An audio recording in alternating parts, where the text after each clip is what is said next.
Yeah, my first language was French. Yeah, y'all are, yeah. I've been to Calgary and Bam, but I haven't been there. Montreal, I just seems like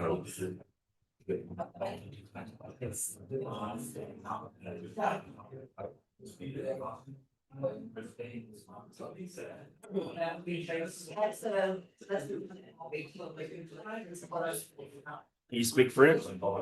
My first language. It's on the age. When'd you move here?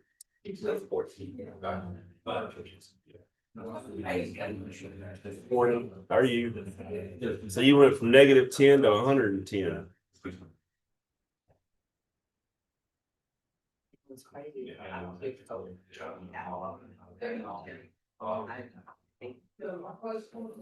Should have gone. It's cold up there. My dad's still there.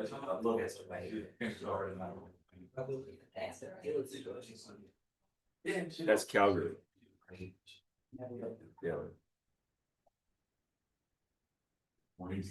Yeah, I went to Calgary, Bacon Leaves, Bale. Went skiing up there. Sure.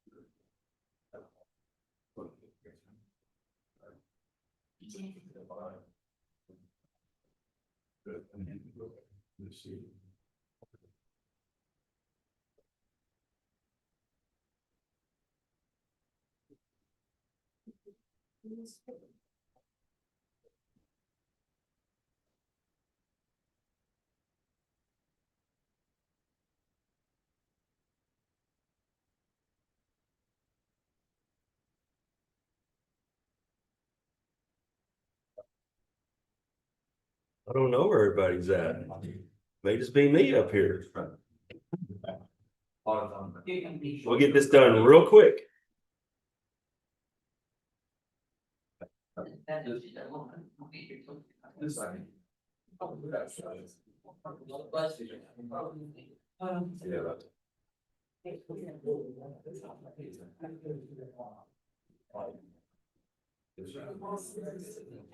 Need help, Judge? You know what? I'll get you.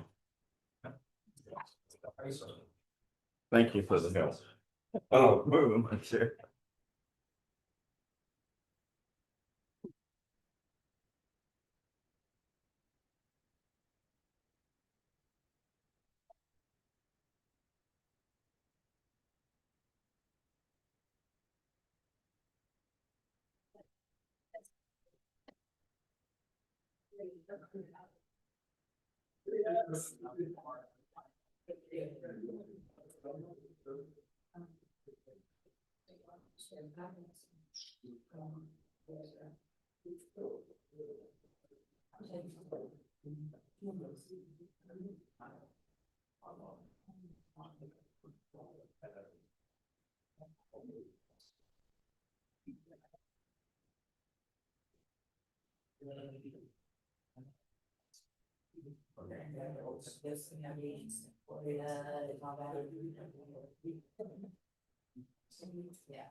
Yeah. Huh?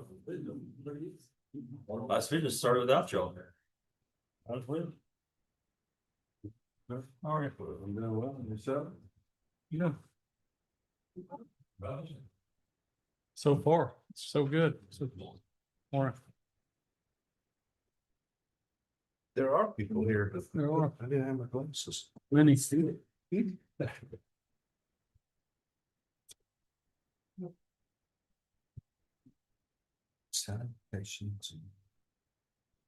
right, it is 9 o'clock. Would you please stand? I've asked Mr. Williams to open us again. Would you pray with us?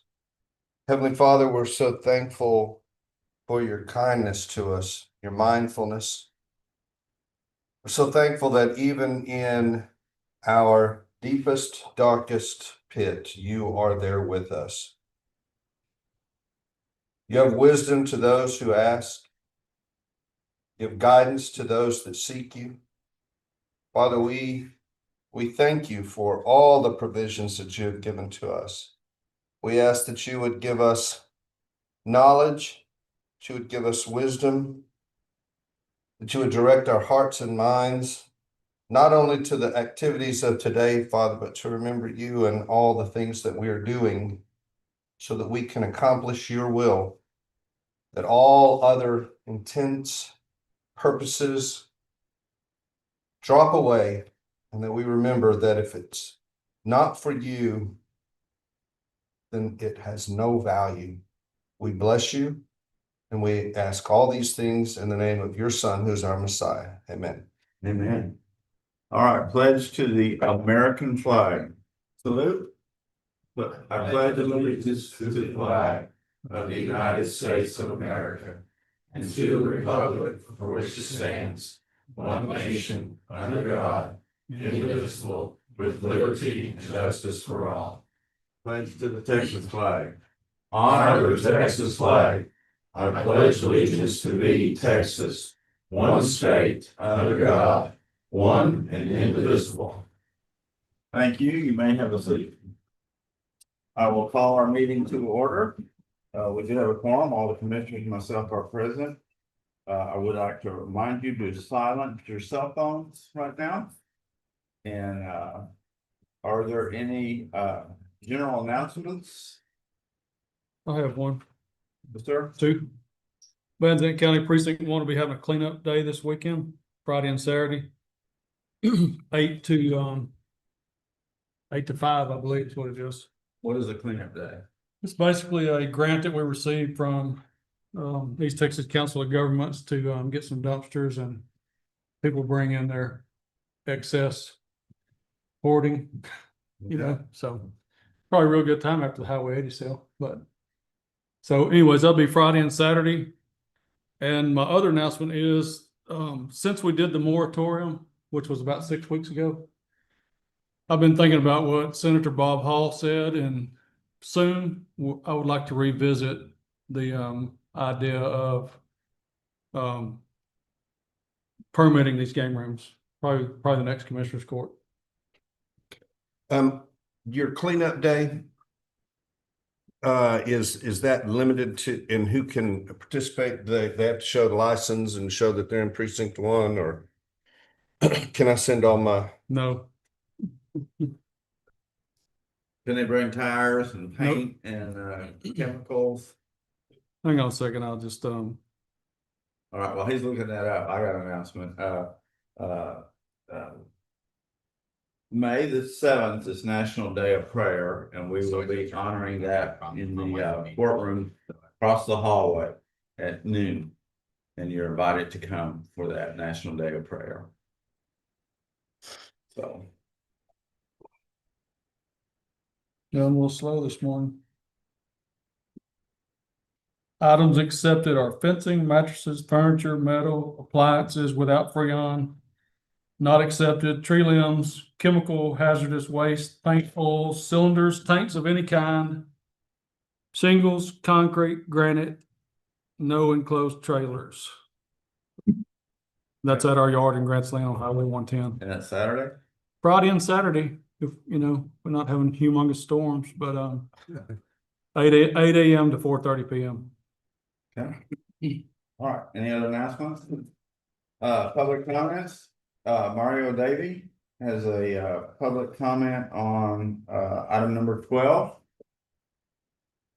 Item number 12 is discuss, consider approval of the Davy Addition subdivision plat located on 1251 Van Zandt County Road 3710 in precinct 3. Thank you. My comments on it are, I'm not sure how aware you are of what pain it is for somebody to sell a piece of their property if they want it. Right, I have a piece of property, it's about 32 acres, and on the corner is a 2-acre fenced off with a home on it that's been rented to these people flat. Well, I've owned it for 14 years, and the same people have rented it from them for about 8, and they wanted to buy it. So I said, sure, you can buy it. And then someone told me I had to get a replat to do that. So I came and got your application, and you have to fill out an application for a subdivision replat. Well, okay, admittedly, it's subdividing 2 acres out of 32. But it's not a subdivision. It's one piece of property that's already got everything on it. Yeah, the hoops I had to go through, and I had to get a will serve letter from the electric company, and they said, why do you want this? We've been serving it for 20 years. I said, I don't know, just give it to me because, you know, they want it. Then I do the same thing with the water company. Same thing with the 9/11 address, and same thing with the on-site sewer system. Well, all these things are in place already, yet you have to go through this to do it. And then the replat itself, so far I'm into it for $6,000. Yeah, I understand if it's a subdivision, you know, someone's going to create a lot of lots and build a lot of houses, and there is no power or electric. Obviously, I understand your application form. But when someone's just trying to sell off a 2-acre corner that's just on its own, and already has everything, I think you should just be able to survey that piece of property and deed it to the new buyer. So I don't know if this comes out of Austin or where it is, but for developers doing big subdivisions, I fully understand the application. But when it's for one person trying to sell off one piece of property that's already established, and then you have to come to, you have to have it replatted, then you have to come to your city engineer, then you have to come here. I just think, now I'm sure in your lifetimes you've all either owned businesses or still do. And one of the things you pride on is efficiency. This is the most inefficient system I've ever seen. So it's just an idea. Just, you know, maybe it can be considered, and in future, if somebody wants to just cut off a piece that's already ready, let them go ahead and do it, you know. Okay. Without all the rigmarole. Well, it takes a heck of a long time, a lot of legwork that's really unnecessary. Anyway, that's all I wanted to say. Just you know, if it could be. And this is on the Davy edition? Yeah. Okay.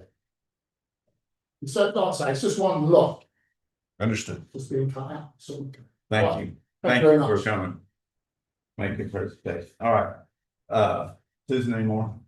Yeah. All right. We will now move to item number 4, discuss and consider an increase of $25,000 to the district court's juror expense line item 101,435,485 from contingency count 010,409,800. And we have with us today our district judge, Chris Martin. Good morning. Slight correction. I think what I was asking for was 22.5, not 25,000. Okay. 25, I think would be more than enough. I think 22.5 is going to be conservative enough that I should end the budget year right where I need to be. But just a little background on why I'm here today. The request to transfer the funds from the contingency fund is due in part to our efforts to try to balance the budget, the fiscal budget for this year. And as the Commissioners Court know, we had to call a lot of line items. And one of them that I called was this juror expense, in large part because probably I think 75% of my trials are criminal and the other 25 are It may be more 65-35, but in large part it's criminal, but then I also have the civil trials, and not all my civil trials make. I might have 10 cases set on a civil docket and they all reach agreements or they all settle either the week of, the day before, the day of, usually the day before. And so I don't always have to summons, well, I have to summons, but I don't always have to fill out the courtroom with prospective jurors and pay them $20 per head when they come in. So I anticipated, but looking at my civil trial docket, what cases I thought would make and what I didn't think would make, and tried to say, okay, well, I think we can save some money here. Unfortunately, we've had more of those civil cases that actually want a trial than we've had in the past years. I think in my first 4 years as judge, I think I had 2 civil trials go to jury trial. And so we've seen an uptick in the number of civil jury trials. So unfortunately, due to those civil trials wanting to come in and us having to pay $20 per head for the first day, and then $58 per head for each juror member. I say head like the cattle, but $58 per juror after that for each day that they served has had an increase in the budget that I'm not able to meet with an intra budget. I can't take this from anywhere else in my budget because I think I reduced it by an additional 20 to 25% after I felt like I'd already submitted a conservative budget. I think we all talked about that then, that there was a possibility, maybe a probability that many elected officials may have to come back to make up for these deficiencies. Here's the good news. This is not just money that we're not going to see a reimbursement on, because the state reimburses the county each quarter that we request it. So a juror that comes in for a jury selection, they're going to get, in old law, it was $6 and for the first day and $40 thereafter. I want to say maybe 2 legislative cycles ago that changed to now it's $20 for the first day and $58 for each day thereafter. Well, we get reimbursed from the state 52 and 14. So the county is only out $6 on each one of those costs, the first day and each day thereafter. So, but that money is not coming back to my budget. It doesn't go back to my line item as a reimbursement, but it's going back to the general fund. So that's an 81% reimbursement that we're getting from the state. But nonetheless, I twisted the arm of the, where my auditor's at.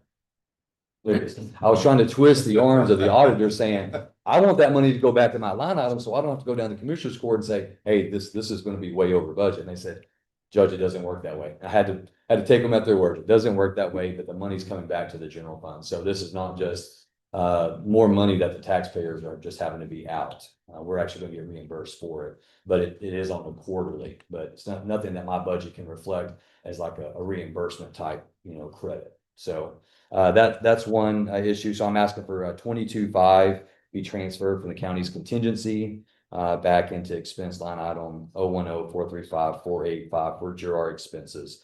Other expenses that come out of that, other than just the statutory daily rate that they're entitled to, is if we have a jury deliberating and I have to provide them lunch or dinner, provide them water, coffee, things of that nature. These are things that we're also having to expand out of that line item for their comfort, for their service. So there's nothing else coming out of those line items but those things. The only other request that I have, and I don't know if it's on that specific line item, but it's not on that line item, but there is another budget adjustment request that is an intra-budget transfer, as I like to call it, where I'm asking for $1,500 to come out of my indigent legal aid line item, which is 010-435-415. I'm asking to move $1,500 down to court reporting, which is 010-435-111. And that was really oversight on my part. Each year that we submit our budgets, as you're all familiar with our budget sheets, through my discussions with many other elected officials, we have what I refer to as above the line and below the line. And so court reporting is above the line. That's like where personnel and salaries and all those things are. Well, my court reporting, visiting court reporter line is above the line. So usually we only ask for our increases down here, and that's kind of a rollover. Well, I didn't notice, but y'all took that out. Y'all took out, well, can't see what it was last year, but it was several. It was probably $10,000 to $15,000. So anyway, I don't have that, that line item was zeroed out, so I had zero money for visiting court reporters. So if my court reporter's out, or I have to get a visiting judge, if I'm recused, or I have to get a visiting judge, then, and my court reporter's not available, then I have to hire another court reporter, and they're given a daily rate. So looked at the number of cases I have left remaining in this fiscal year, and I believe that that would cover it. But that's moving money from my indigent legal aid down to court report. Yeah, kind of did that in a whirlwind. If y'all have any questions, I'm happy to answer. Yeah, the second one's in the consent agenda budget transfer. That's what I thought, but I thought, well, since I'm here, I'll go ahead and mention it in case you have any questions about it. I'd make a motion to consider, to increase by 22,500, the district court jury expense line item 010435485 from contingency 010409800. Second. All right, motion is made and seconded. Is there any further discussion? All those in favor say aye. Aye. Opposed, like sign. Motion passes. Thank you, gentlemen. Have a great day. You bet. And just to follow up with it, that was part of our budget discussions.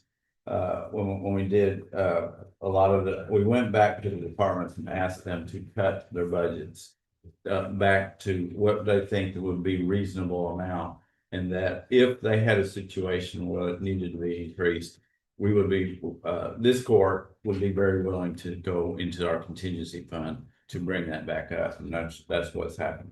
Partly because we, if there are changes or, we don't want large numbers to be in the miscellaneous line item so that they can be done without people that are in the public knowing where those monies are, where they're from, and where they're going to.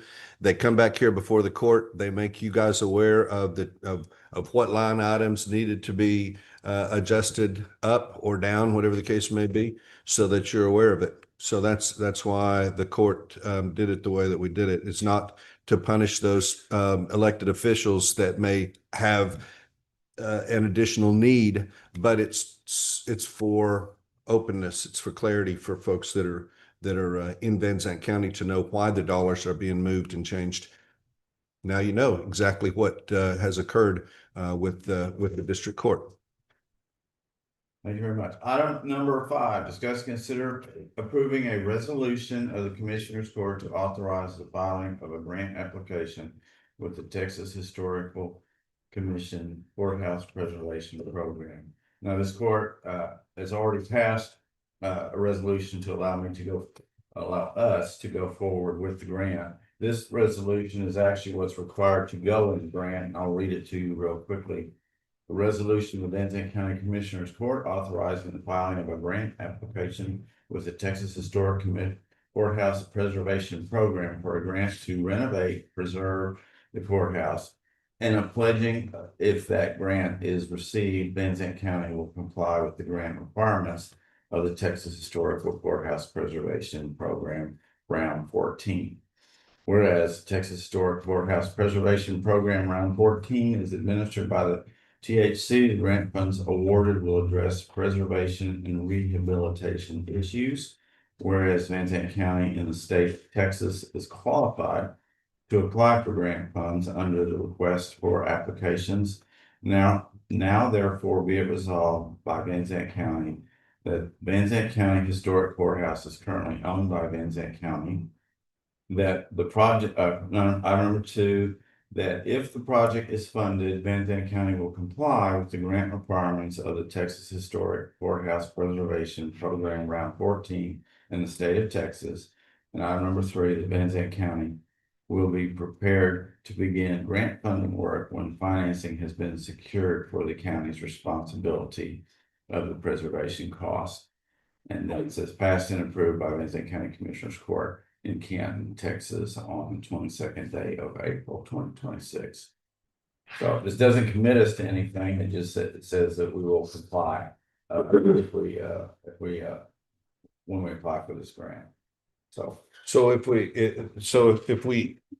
the Texas Historic Commission says we're going to give you this money, we still will.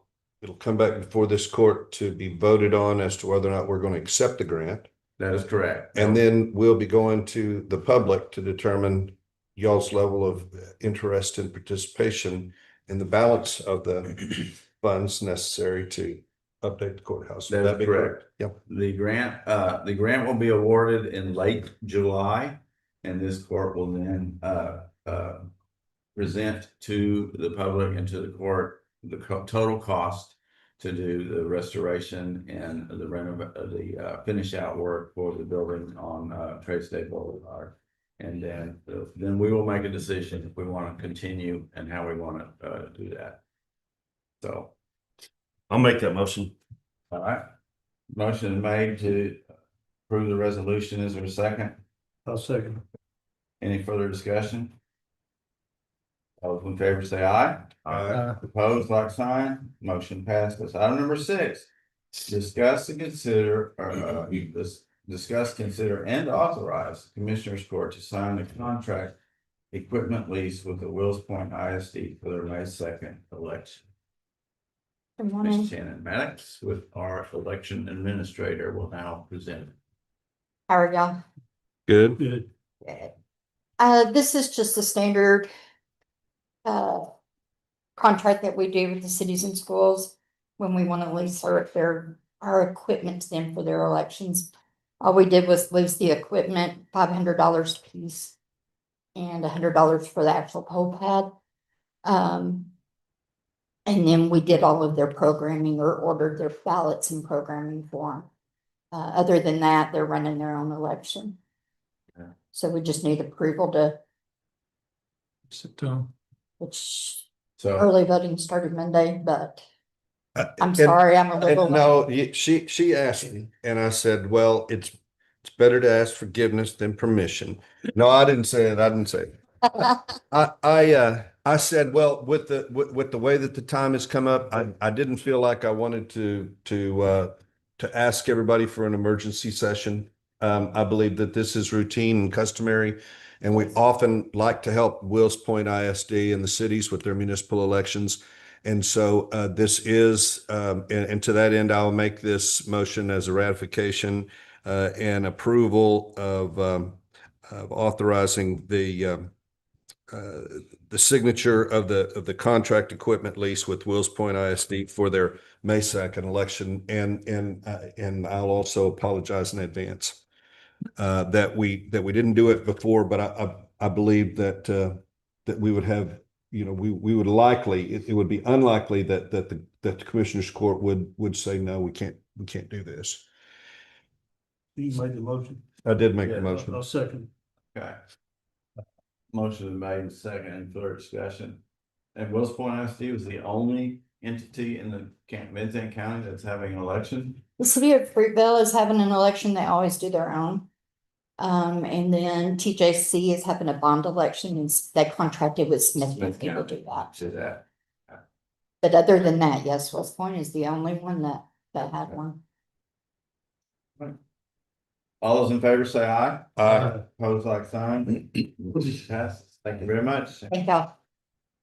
Item number 7, discuss, consider taking appropriate action to approve the renewal of employee paid voluntary dental and vision insurance benefits with MetLife for employees of Van Zandt County, including a premium rate increase for dental coverage and no change in vision rates effective 10/1/2026.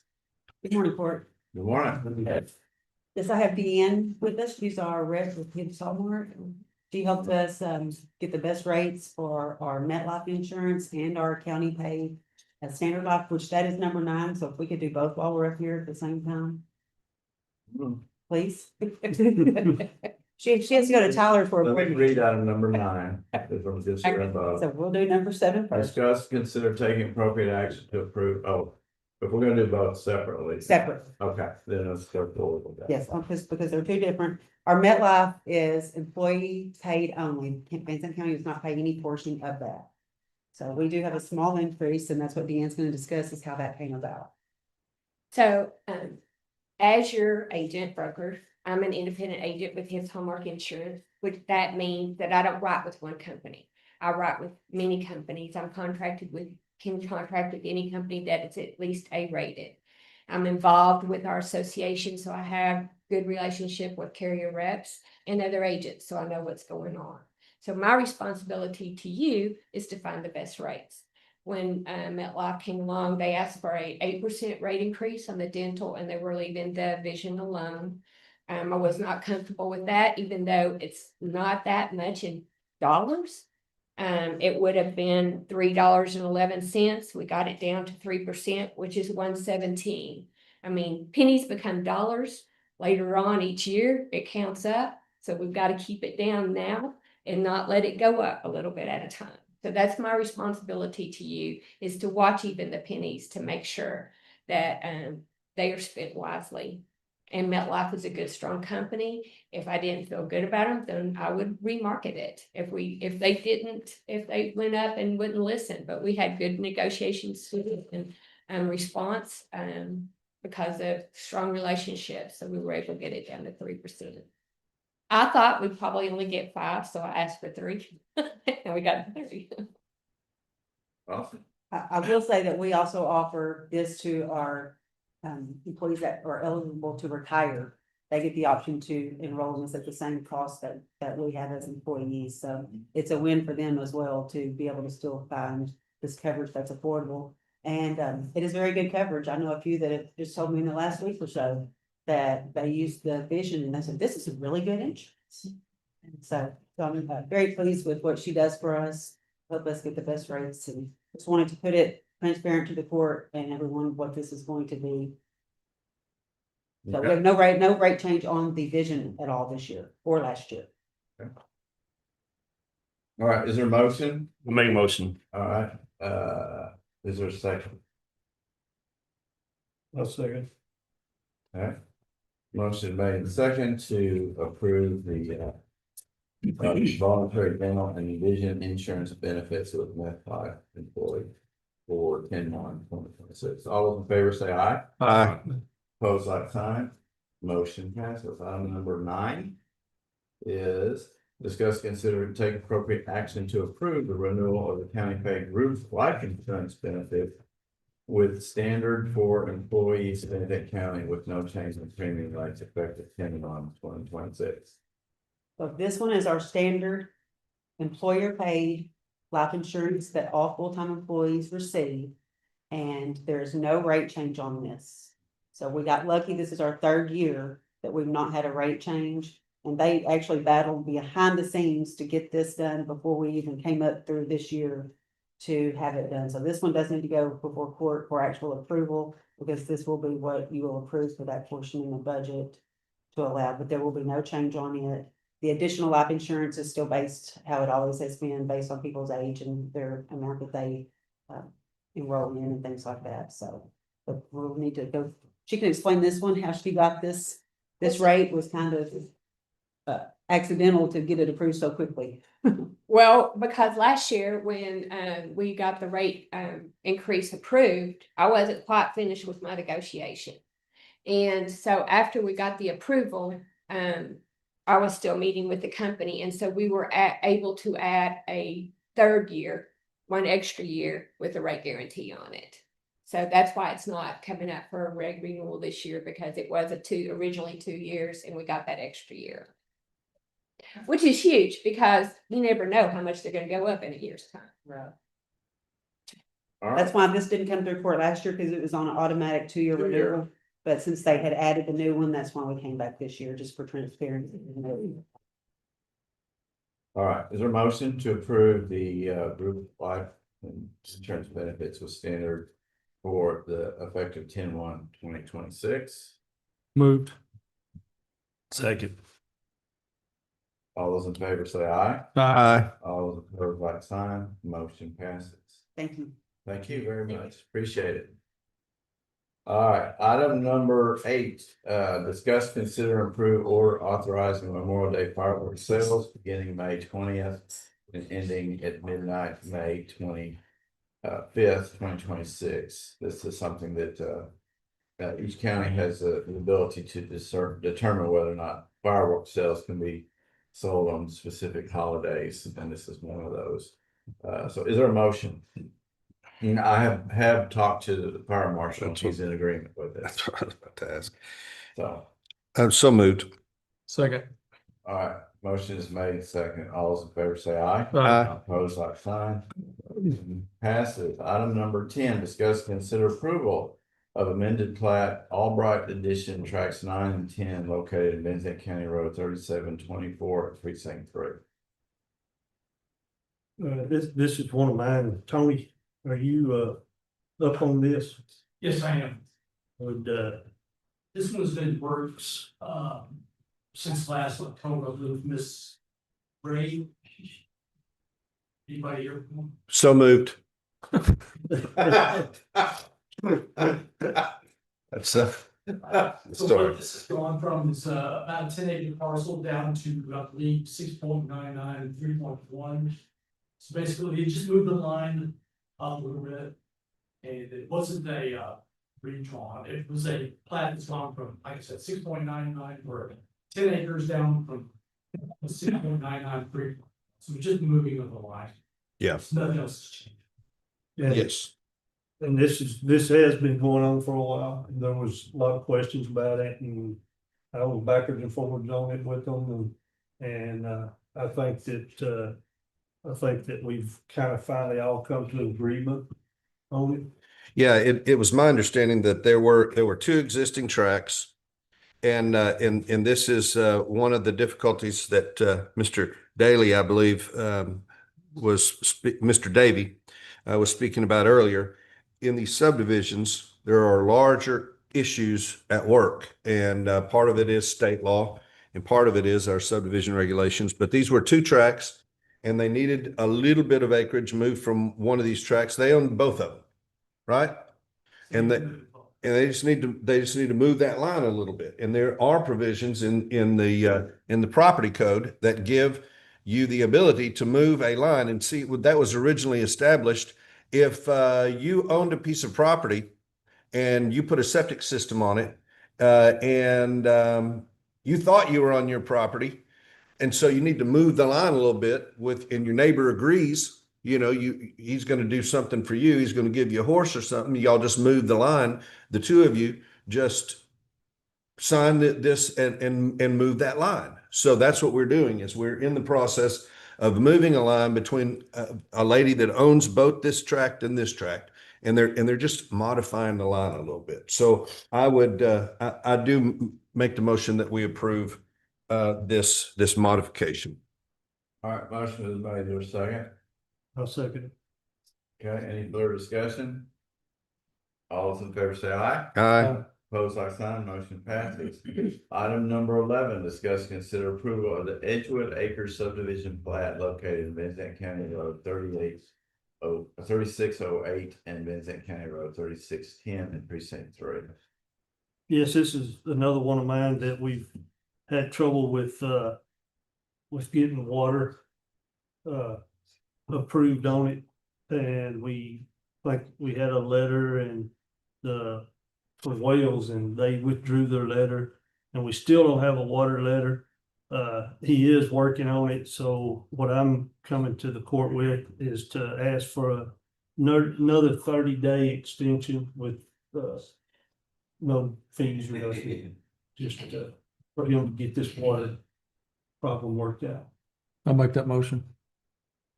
I made the motion, so you second. I'll second it then. Okay. I didn't hear you make the motion. Oh, you didn't let me finish. I made the motion. All right. I'll let him make the motion. Motion is made and second. Any further discussion? All those in favor say aye. Aye. Opposed, like sign, motion passes for a 30-day extension. Item number 12, discuss consider approval of the Davy Addition subdivision plat located in 1251 Vincent County Road 3710 in precinct 3. Yes, this is another one of mine, and he spoke on it, and he has all of his requirements met, and to section off a 1.54 acre lot, and I'll make a motion that we accept this. Second. All right, motion made, seconded. Any further discussion? All those in favor say aye. Aye. Opposed, like sign. Motion passes. Item number 13, discuss consider authorization for county judge to sign a resolution to apply for indigent defense grant program. the county spends, over $800,000 a year on indigent legal defense. And, there is a grant program that will refund us some of that money. And it's roughly under $50,000, but this is the application to, or the, authorization for us to apply for that grant. Motion. Second. All right, motion is made and second. Any further discussion? All those in favor say aye. Aye. Opposed, like sign, motion passes. Item number 14, discuss, consider acceptance of additional global settlements in the opioid litigation. Morning, gentlemen. As you know, several years ago, the county joined other counties in the state of Texas in lawsuits against opioid manufacturers. Those have been, and we have outside counsel for that. Those have been settling all along. This is one of the smaller manufacturers, this proposed settlement. And I believe it gives Van Zandt County a little over $9,000. So the lawyers need a resolution from us, agreeing to participate in this settlement. And then there will be the same restrictions on what we can do with that money, as there has been in all the other settlements.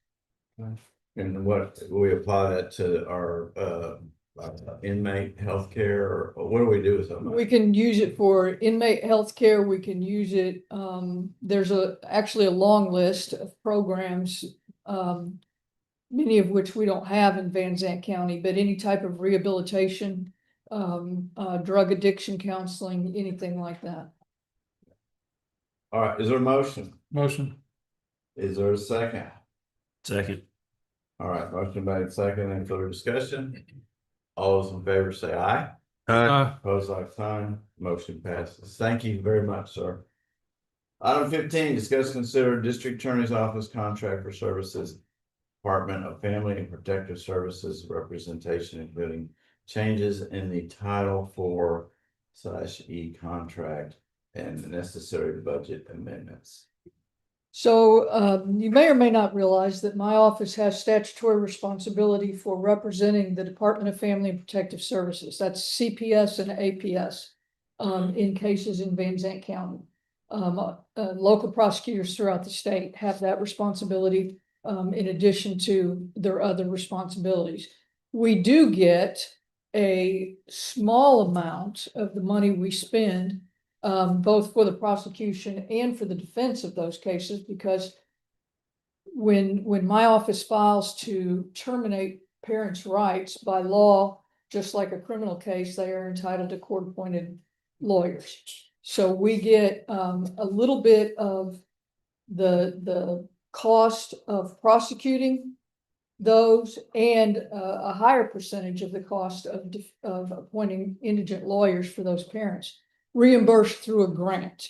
I have had a full-time employee in my office who is responsible for handling the prosecution of those CPS cases.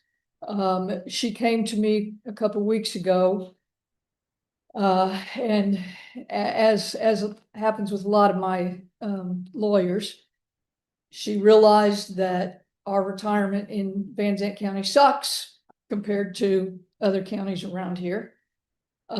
So she is going to Henderson County as a full-time employee in the county attorney's office. Henderson County, like most who have a county attorney, and even many who have a district attorney, allowed their assistants to have a private law practice on the side. And so she discussed with the new county attorney in Henderson County whether he would be opposed to having her private law practice be to continue representing us in CPS cases. And when she talked to me about it, then that would make her a contract employee for us. For a lot of reasons, I agreed to that with her because it will save Van Zandt County the cost of insurance, retirement, all the other benefits that we get, vacation leave, sick leave, all of that. It will save that for us. So she will be working full-time as an assistant county attorney in Henderson County. She will be working 20 hours a week on a contract basis for us, representing us in CPS cases. We believe, she and I believe that that will be sufficient number of hours because there is a lot of overlap in some of the cases. So it will fall under her, or can fall under her Henderson County responsibilities instead of something she would be paid for by us. So basically, we have to do a budget adjustment for the grant purposes. The Title IV grant purposes. Also, then I need a budget adjustment that is included in your consent packet to move 38,500, I think. Ben? Yes. $38,325. Okay, $38,325, thank you, from salary to contract labor. So I'm asking for the court to approve. The auditor's office, Michelle, has been super valuable in figuring out how to do this. I'm asking the court to approve the auditor's office amending the grant. And then also to approve the budget amendment for my office, transferring that money to contract labor. Okay, is there a motion? My motion that. All right, I'll second. motion made, seconded, any further discussion? All in favor say aye. Aye. Opposed, like sign. Motion passes. Item number 16, discuss consider unmarked exempt plates for undercover vehicle at the sheriff's office. Again. Are you doing it? Okay. Yes. I looked at Ernie and Ernie's going, what? What? No, that's me. That's me. Okay.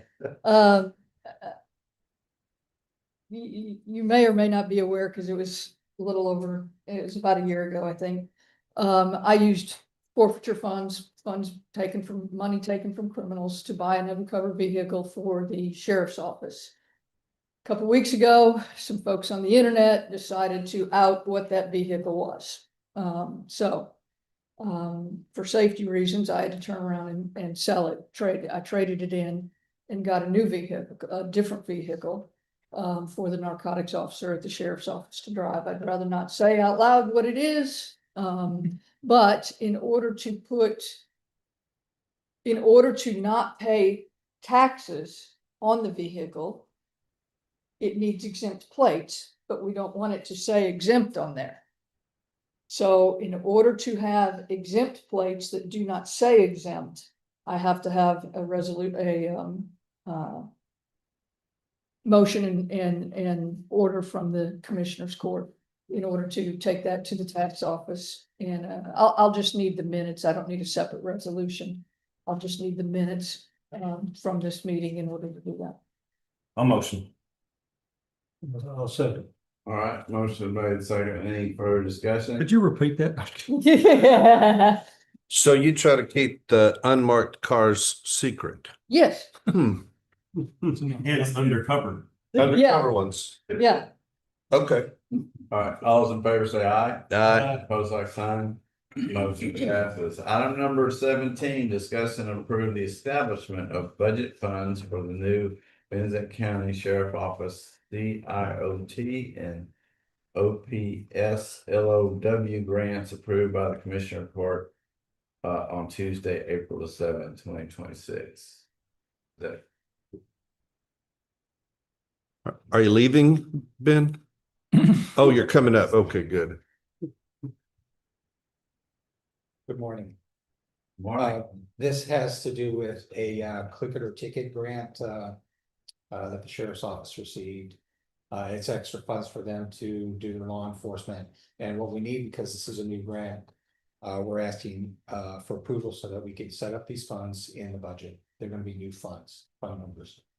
So you're creating line items in the budget in the middle of the year, Yes. and that's legal?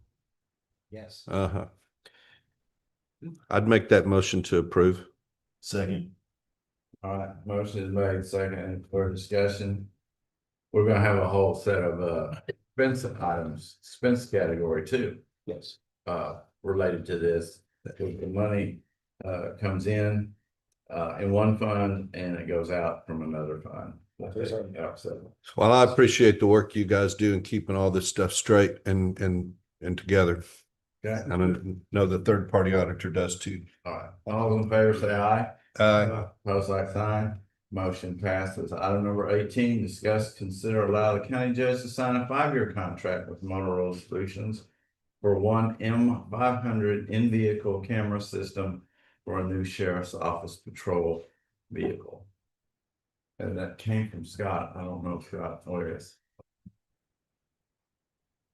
Yeah, the sheriff's office is getting a new patrol vehicle and they need a camera for it, so this is just a one-off contract with Motorola for system, the same one we get from all the other ones. Yeah, and this is already budgeted for, so it's just Yes. a matter of approving This one is budgeted. signing the contract. All right, is there a motion? Motion. All right, is there a second? Second. All those in favor say aye. Aye. Opposed, like sign, motion passes. Item 19, discuss, consider allowing county judge to sign a 5-year contract with Motorola Solutions for one M500 in-vehicle camera system for a new sheriff's office jail transport vehicle to be paid out of the jail commissary account. Yes, sir, this is the only difference with this is that it's for a commissary vehicle for the jail for transport, and they're wanting to pay its monthly rate out of the jail commissary account. Yeah. And so that's to transport from there for here for court or to get somebody from another county and bring them back. Is that generally? Or transfer them to Or to, yeah, Athens for inmates that we house out of county. All right, is there a motion to approve a camera system for the jail transport vehicle to be paid out of jail commissary account? Motion. All right, Second. motion is made, second, any further discussion? All those in favor say aye. Aye. Opposed, like sign. Motion passes. Item 20, discuss, consider approving the purchase of computer for monitors and accessories from Dell Technologies to operate a critical spares dispatch console in the sheriff's office dispatch center in the amount of $3,463.12, funded through ARPA interest account 817-476-495. This is mine.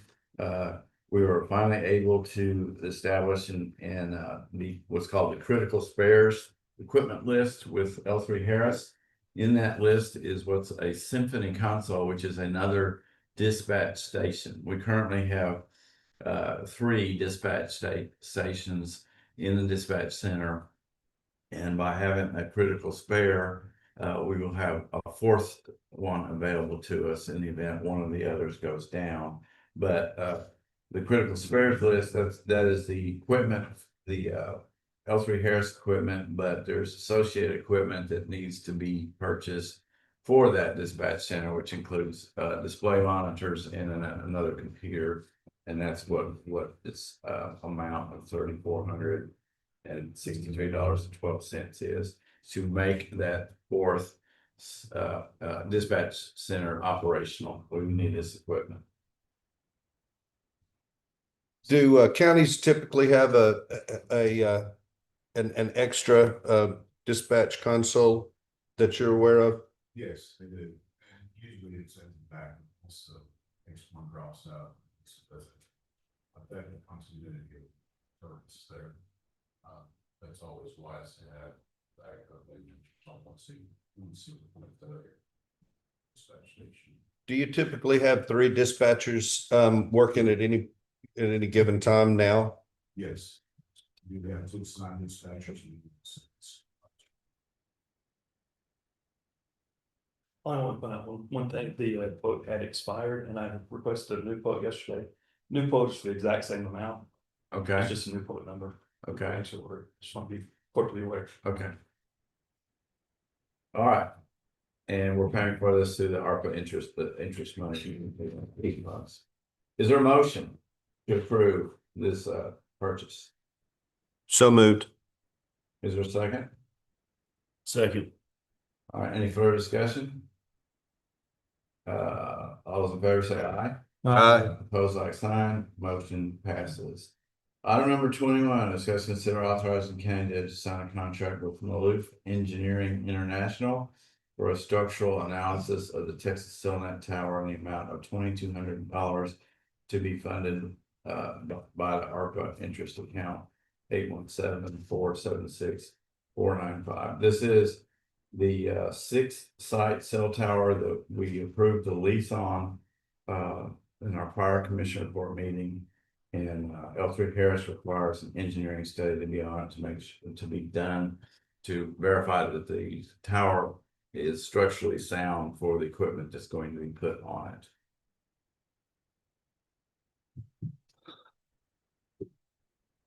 So, is there a motion to approve the structural analysis? I'll make it motion. What's the location? What did you say what the location was of this tower? It's in Van, In Van, Oak Street in Van. and that's to cure that gap. The coverage deficiency we have with the Van area, this high school and the city itself. So without this, the Van High School might be No coverage, Yes. minimal coverage. quiet. The way I understood it, it wasn't bad. There was no coverage. No, there is coverage, but it doesn't meet the 95% Right. coverage Right. that we got. It's Okay. less than 80, I believe. But it's to protect the youths in the school. Yes. Okay. All right. Second. All right, motion is made, and seconded. Any further discussion? All those in favor say aye. Opposed, like sign, motion passes.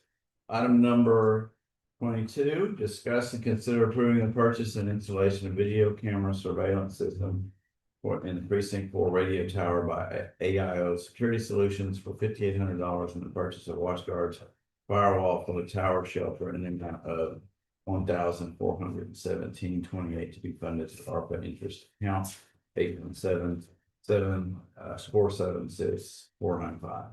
This is we have been putting video surveillance cameras in the towers sites incrementally. We started out and we did the sheriff's office, and we've also done the one up in Wills Point. Those are two sites that have our core equipment in it. This one, now we're going to do precinct 4.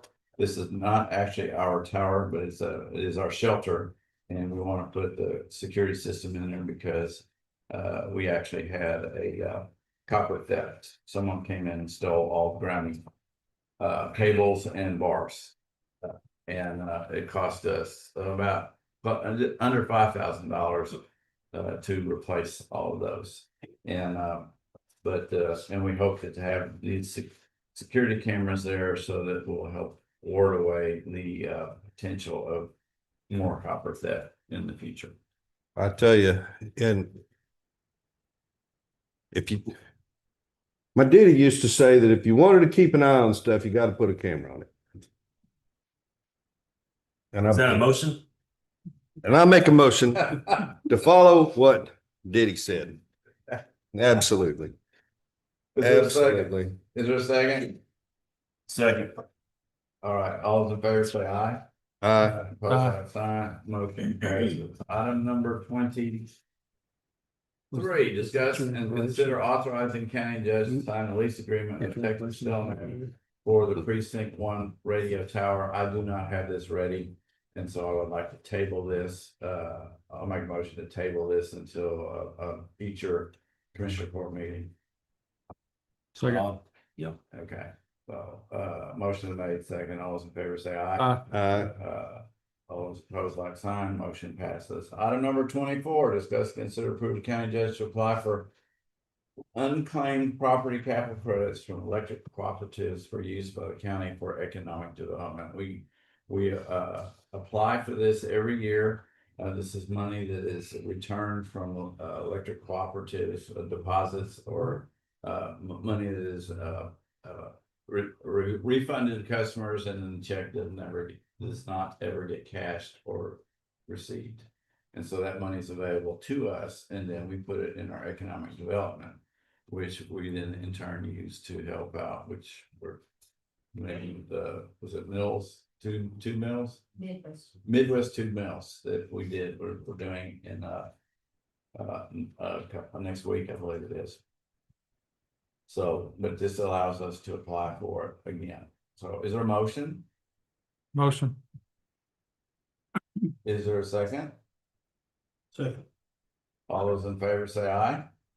Pose like sign, motion passes. Item 25, discuss consider approving an expense item submitted beyond the 45-day time limit by Judge Andy Reese. Any old race. Well, I know that guy. In the amount of $334 for the Real Places Conference held on 4/8/24/10 in Austin, Texas. I have to abide by the rules as everyone else, and I didn't realize that. I thought I had the county pay for the conference expense, and it turned out I paid for it on my Amex card back in November. And it wasn't until I was doing my expenses afterward that I realized that. So I'm just applying for it. It's a very good conference. So I'm just requesting to get reimbursed for that. By paying for it in November, I saved this $250, I believe, by doing an early purchase. Outstanding. I'd make that motion to approve this past 45-day. All right. I'll second that. Made and seconded. Any further discussion? All in favor say aye. Aye. Opposed like sign. Motion passes. Item 26, consent agenda. The consent agenda are items considered routine by the Commissioners Court and will be enacted by one motion. There will be no separate discussion on these items unless the county judge or the commissioner requests an item be removed from the consent agenda and considered separately. Do any items need to be removed or discussed separately? If not, all those in favor, or wait, I need a motion. Motion. Second. Motion made and second. All those in favor say aye. Opposed like sign. Motion passes. Item number 27, workshop. Discuss the adoption of a policy allowing network access. Tonda, would you start this relative to the issue that you spoke about a little earlier in the transfer of an individual from an employee to a contractor? So as I told you earlier, Beth New, who has worked for me for several years, decided to go contract labor. I approved that. She had her start date at Henderson County. I made the change with HR. Unknown to me, unknown to Beth, her computer access was cut off. She had court that morning. She had no access to her case files. She had no access to her email. Again, it was done without notice to her, without notice to me. And it caused, and is still causing, a huge problem. Email is how CPS has communicated with her, how the defense lawyers have communicated with her for years. And all of a sudden, it's cut off without warning. I asked for it to be reinstated. I was told no. I asked for her emails to be forwarded to me. That was done. I intended to forward them to her. However, when they were forwarded to me, there was a restriction put on that I could not further forward them. I asked for that restriction to be removed the next day. It was removed. Some of the emails can be forwarded, some of them can't because of where they originate. I just don't believe our IT department should have that kind of control without some kind of notice to the department head, the elected official. As an elected official of this county or any county, IT can't tell me if I'm going to have a full-time employee or a contractor. That is my call. And it created a huge problem for us. I need for Beth to have access to the Van Zandt County email. She still doesn't. She can't send from that. It's a problem.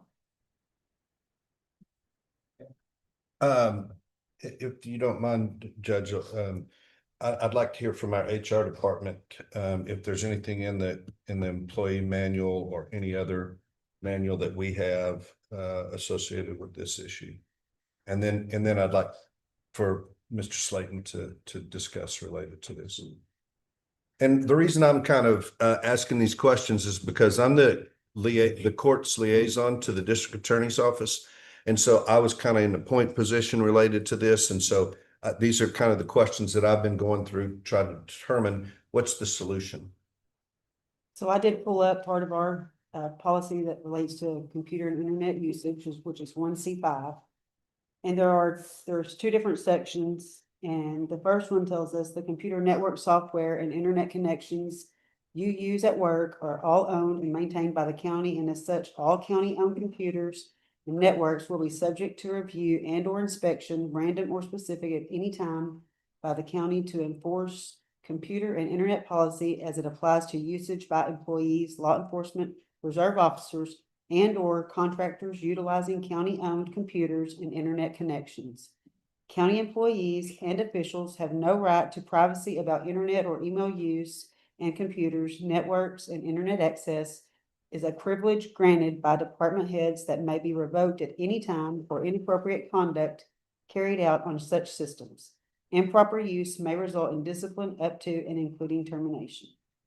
And then there is another section that's 2 paragraphs down that says official Van County email addresses are only available to paid employees, either full or part-time, and law enforcement reserve officers of Van County.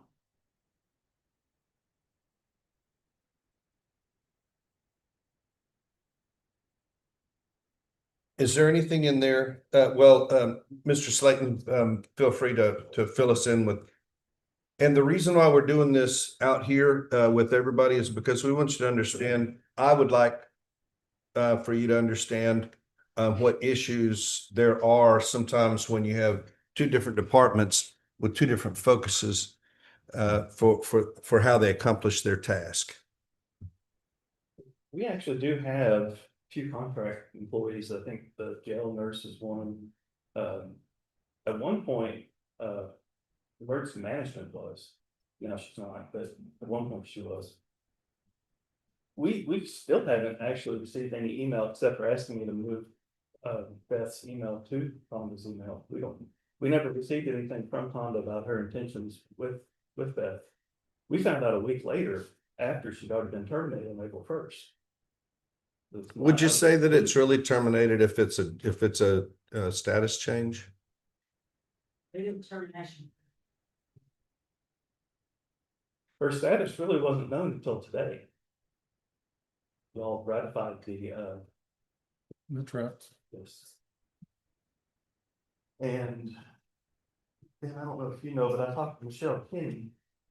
She had been working with the state, and at the time that we became aware of this, it was still suspended by the state because they were working on the scenario, correct? Okay. Michelle had told me something about it was having to wait because there's something they had to do.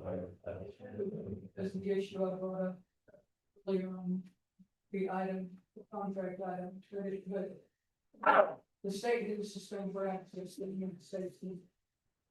And I guess, guys, the problem I have is it's my determination. And there's absolutely no difference between Beth knew last month and this month. It's still Beth. And no, I didn't notify them because it's not their fault. It's mine. And I didn't see any reason to notify them. Yes, I guess legally it is a termination of employment, but at the same day, it was reemployment as a contractor or part-time, whatever you want to call it. It's 20 hours a week. And she has signed a contract with me. It says she understands that she is subject to everything in the employee handbook regarding IT equipment, privacy, security, physical security, reputation, everything. She is still subject to all the policies of the Van Zandt County DA's office, which is that you will abide by the IT provisions in the handbook. So there's absolutely no difference from what she was doing 1 month ago to what she's doing now, except she costs the county less. I think it's just a communication breakdown, like between y'all two, like, you think it could be like that? To me, sir, it's more than that, because I, Oh, I if there understand. was an issue, if somebody else perceived that there was an issue, their responsibility is to come to me, not to just cut off access. There has to be a process. It just can't be, okay, I'm gonna cut them off. You gotta have a process somewhere. I mean, whose call is it? Or does it come to the court to say, yes, we need to cut off the access or not cut off the access? So this is kind of my question. You were saying, I think based on our conversation, you're saying that if the commissioner's court says that Beth is entitled to continued access in the network, then you're happy to do it. Correct. Because you also believe that this commissioner's court has already told you that if somebody is terminated, and I don't think that that's necessarily 100% correct. Despite perhaps the definition that they turned in a termination notice of full-time employment. Would you agree that there's a difference between somebody being terminated for cause, terminated because they just simply changed jobs, and somebody who terminates because they now are working on a contract basis for the county? It doesn't have any specification on whether it was due to misconduct or not misconduct. That's just the official terminology. You know, our county employee receiving any type of benefits from the county. Is she technically a county employee now? Wouldn't that be a status change? Opposed to termination?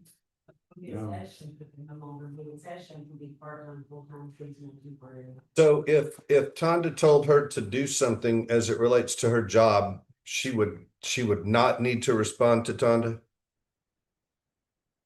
As to whatever her contract is with Honda outside of being employed. But the employee handbook is not related to that to her anymore, it's not an employee. Then perhaps and so, well, and I wanted Scott to kind of illuminate your concerns related to a contract employee, because I think if we're going to make a change in the handbook, that we'll want to hear about what you're saying. These are what my concerns are with the contract employee, that would be different than her. One day she's an employee, the next day she's a contract employee.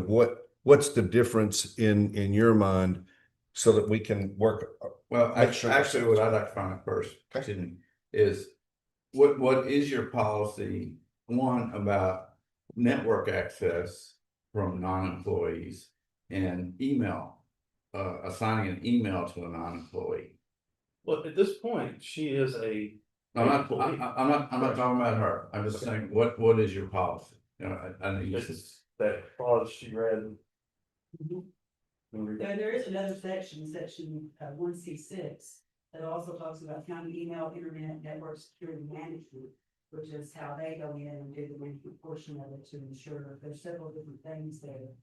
That access to official county databases, engine documents must be posted in writing through help desk.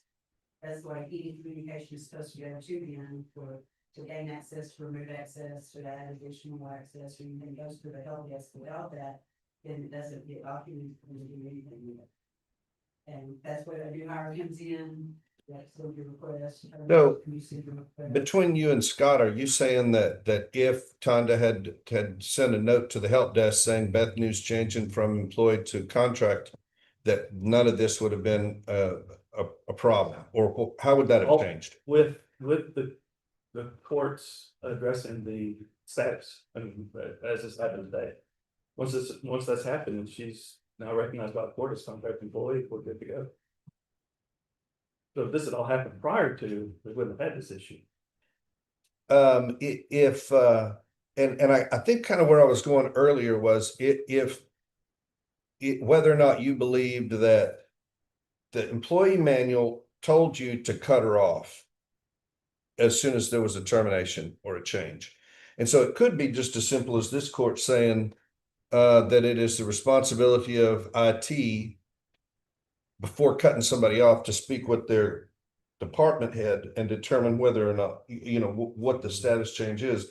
But the department head has to send you a help ticket so that you can communicate with them and determine if some special, I mean, 99% of the employment changes are just strictly, they don't work with us anymore. I think this is probably less likely than 99% of the changes. Would you say that's probably the case? It is in the policy that it is the elected official's responsibility to notify us about any termination or status change immediately.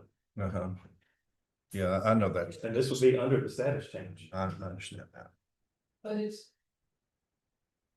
I did not request a change in her IT access, but one was given.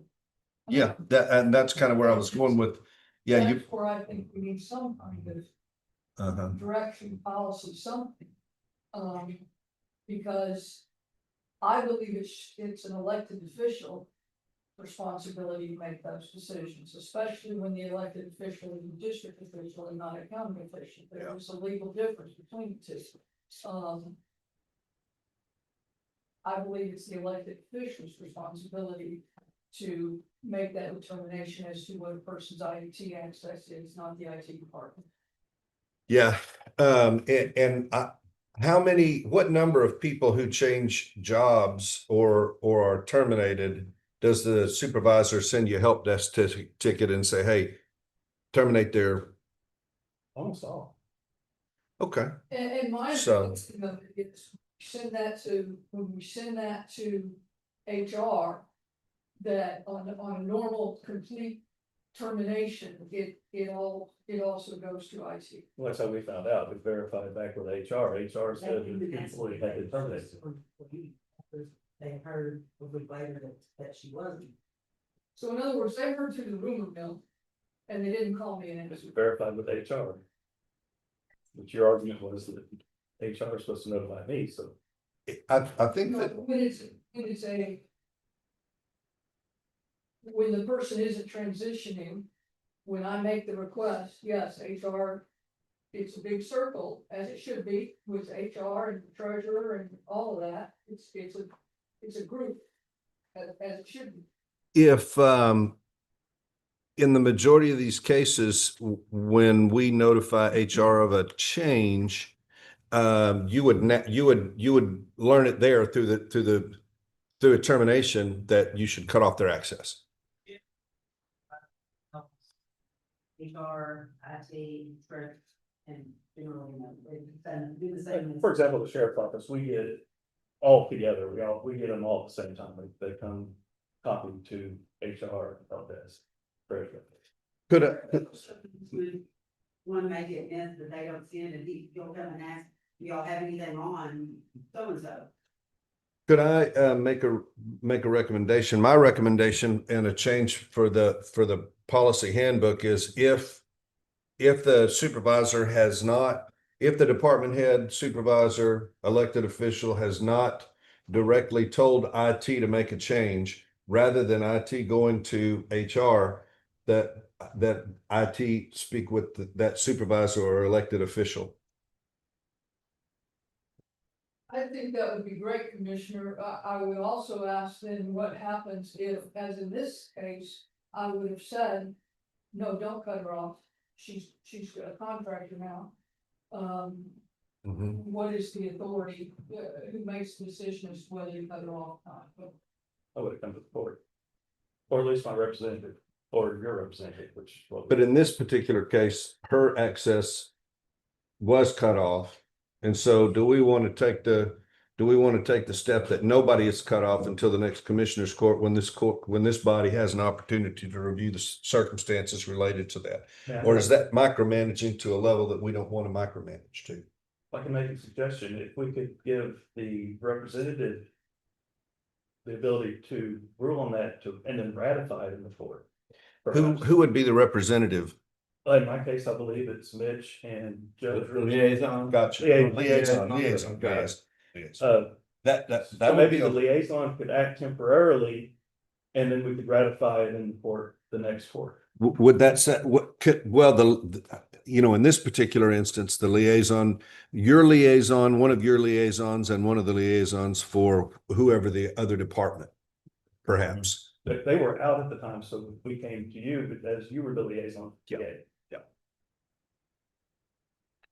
That's my recommendation, is that we modify the employee handbook that a termination, if you don't receive a notice from the department head or the elected official, before you cut them off or make a change in their internet, and I'm just as concerned about our internet access and protection.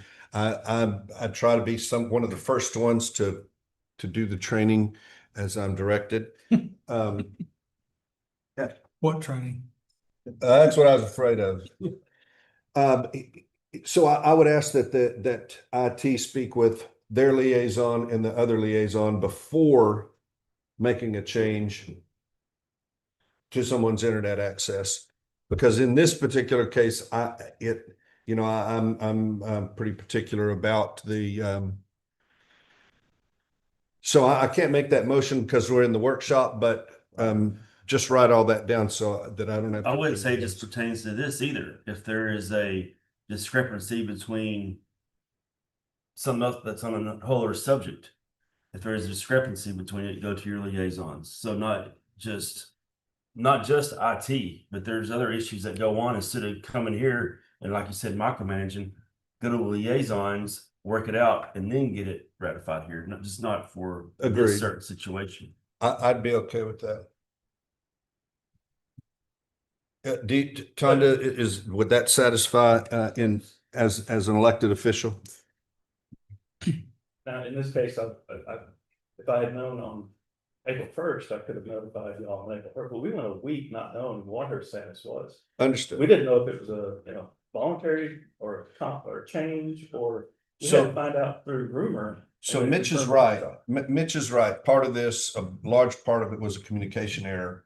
And, and another portion of it is that we just hadn't put a procedure in place to address a situation of this nature, because it just doesn't happen that often. But it's happened twice this month. Except for this month. Well, we got it fixed now. We've got examples of it happening in the past. Good. Well, I'm Did we fix it? Yeah, we're fixing to fix it when we make a motion on that next one. And that's really why I put this in a workshop, so that we could all be present to see how the inner workings of what we do. So I'd make a motion to close the workshop, unless other people have other items. I can appreciate both positions. Yeah, I can appreciate the tension that's here. I can appreciate that. Do we want to work on what that motion is going to be when we go back into a regular session now? No, we can work on it after we close the workshop. Let's close the workshop now. Okay. Well, I didn't know if Tonda had something. I can't see her over there. I was just saying, I think do it after. Okay. All right. There's a motion been made to close the workshop. Is there a second? Second. All right. All those in favor say aye. Wait, we can't vote in the workshop. Well, no, we're just closing the workshop. Yeah, we're not. All right. Item number 28, discuss consider adoption of a policy allowing network access and to update the handbook to reflect those things. Yeah, I gotta word it somehow. Well, we started out, speak to liaison before making a change in computer access. And that's network access, email. Let's not, as I said before, I do agree that we have to be careful about our network. We can't take risks with that, but I think this is a measured approach to how we deal with situations of this nature. Between nurses and attorneys and things of this nature, that we're just very careful. Or it seems like our IT guys takes his job pretty seriously. Sounds like it. Yeah, and I respect Appreciate that. So, Nate, is a different policy between who gets email access versus who gets network access? Not really sure, because we do have reserved entities that all they get is the email access. I believe that was the Because critical part. Having email access doesn't mean they actually have access to our network, correct? That's a computer perception. Right, okay, So there's only two sections. okay. And about the notifying, if we continue not to get a response, we need something in there. If nobody answers our question, I mean, it may not happen, but I'd like something in there. If it's gone 2 to 3 days and we still haven't heard, can we temporarily suspend? Can we actually act on that? I think that's back where you're supposed to liaison. talk to your Your liaison. liaison give you that Yeah, authority. What if we don't? What if everybody's out on a conference? I'm not saying it will ever happen. I just would like something, a provision in there. They'll say, I still believe that you should talk to your liaisons. I mean, I understand where you're coming from, but at the same time. Well, and truly, most of the time I am here. And I was here when he came out. Judge is almost always here. So I think we'll be able to reach somebody, generally. Well, the DA's office is right down the road. She's in here every other day. but Well, we got these things called cell phones Yeah. that everybody has. Well, They're easy my to mind went. get a hold of. we do need to have that quick. Yeah. Agreed. I believe that we'll be, what I just don't want to happen is I don't want for elected officials, we elect them for a purpose because we trust their judgment, we trust their leadership and direction. So I think they should weigh in heavily in how their department operates and functions. And I'm especially concerned about folks who interact with our courts because there are other due process issues that we have to be mindful of, that we should take into consideration before we. And I think it's just unfortunate that this particular instance, if you cut off Daryl Easley, who's a road hand, who's the foreman, my foreman, and he doesn't have internet access for 3 days, I don't know that he would notice. Beth, on the other hand, it did impact her. It impacted her immediately, and it has impacted her for the last week. Did you have that thought before you did it? Like, did you have a thought before? Like, My thought was that it had been a week and we don't know what the status of the person is and we needed to act. It was after hours when I found out. Or when I read the email from Rusty that he had talked to HR, so. Cell phone's on 24/7. Can I ask gentlemen if you will consider authorizing Beth to have email access and or Network. access? As for me personally, I would, although this particular, when I wrote this item for it didn't have anything about that specific, but I would say that I'd like for Beth's internet and network access to be reinstated today, but I can't make that a part of this motion. I just want you to understand that as the liaison for there, that I would ask that. With y'all establishing her status, we're good. Okay. I would ask that we get an email from the elected official. Absolutely. And I'm sure Tonda's happy to send you an email today that. I have one specific request because of where she's working. I would like for her to access with the access point, not with Henderson County's network. I don't want Henderson County being responsible for any of her. That's fine. Well, we'll work that. Yeah, we'll work Yeah. that out. That doesn't necessarily need to be in open court here, but to that extent, I would ask that our policy be adopted to allow network access as we mentioned there, and that would be my motion, is that prior to IT making a decision, that IT checks with the, The liaison before making a change in access. and yes, unless there's been an email that has directed him to cut it off or whatever, that they're terminated and they're not with. If there's questions, check with the liaisons before. Does that make any sense, Mitch? Surely you should go to the department head first, and then if you don't get an answer there, you go to the liaison, right? Works fine for me. Right. I'd modify that motion or modify that motion.